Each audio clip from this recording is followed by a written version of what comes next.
Bismillahirrahmanirrahim.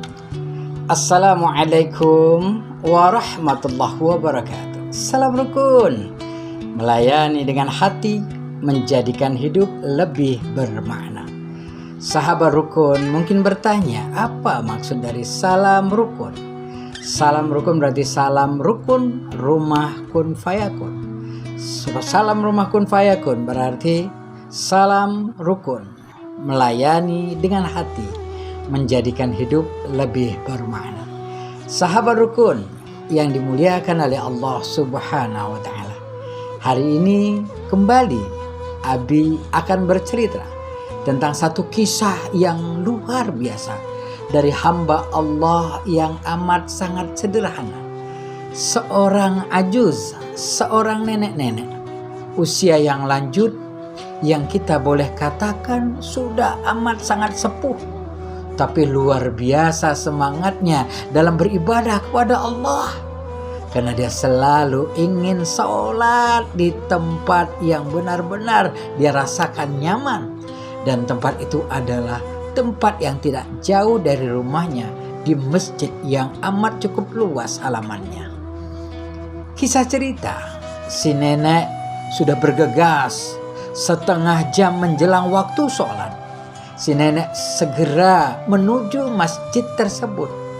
Karena langkahnya yang perlahan-lahan, tubuhnya yang mulai lemah, tentunya butuh waktu yang lama untuk menuju tempat. Meskipun masjid itu tidak jauh dari rumahnya, namun apa yang dikerjakan oleh nenek yang kita ceritakan ini? Sang nenek ternyata buru-buru menuju ke masjid karena dia berupaya untuk mencari kebahagiaan hidupnya. Apa kebahagiaan dari si nenek ini? Nenek kutip sampah-sampah dari pepohonan yang ada di perkarangan dari masjid tersebut. Masya Allah, dengan tubuhnya yang lemah, yang tubuhnya udah membungkuk, namun dia kutip satu persatu dahan itu, sehingga akhirnya kotoran dari dedaunan tadi bersih. Dan selanjutnya nenek bersiap-siap untuk sholat di masjid tersebut. Hal ini dilakukan sang nenek bukan sekali dua kali, tapi hampir bertahun-tahun dilakukan si nenek. Namun ketika saat itu ada yang memperhatikan, akhirnya seseorang mengajak jamaah yang lain untuk berkumpul. Apa yang mereka bicarakan? Jamaah yang lain berkumpul untuk membicarakan, jangan sampai lagi nenek merasa kesusahan karena si nenek membersihkan halaman yang cukup luas. Akhirnya diambil kesimpulan. Semua berkumpul dan menyatakan bahwa harus ada seseorang yang bertanggung jawab untuk membersihkan sampah-sampah dedaunan.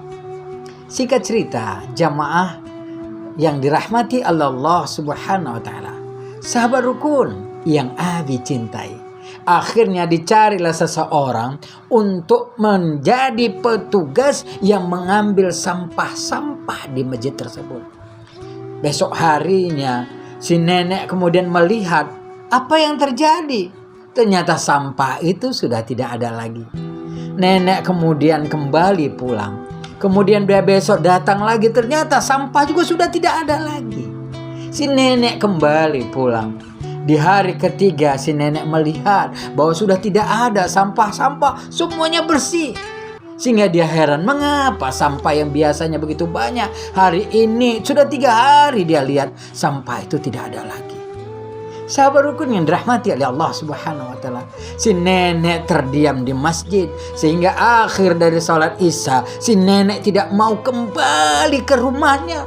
Si nenek bertahan dan menangis terseduh-seduh. Dia tidak mau pulang ke rumahnya. Mengapa ini terjadi? Mengapa si nenek begitu sedihnya? Karena dia tidak mau lagi pulang ke rumahnya. Ternyata sahabat rukun yang dirahmati oleh Allah, si nenek tadi ditanya oleh Nazir, "Nenek, apa gerangan membuat nenek tidak mau pulang ke rumah?"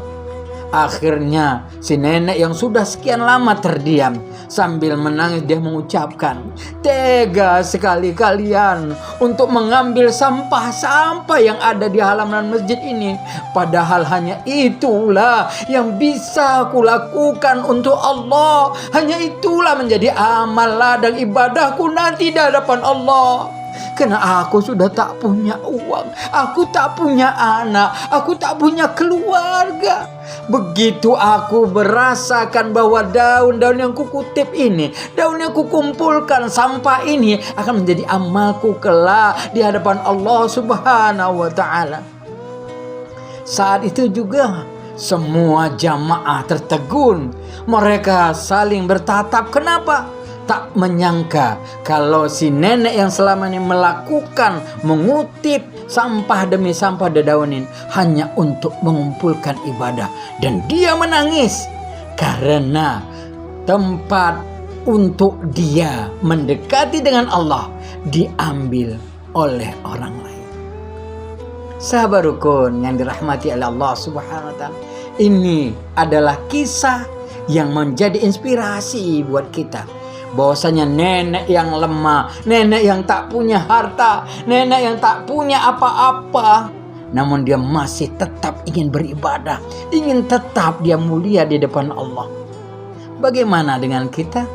Badan kita yang sehat, harta kita yang ada, kita yang masih kuat, kenapa tidak mengumpulkan amal-amal kita nantinya bisa menyelamatkan kita kelak di akhirat?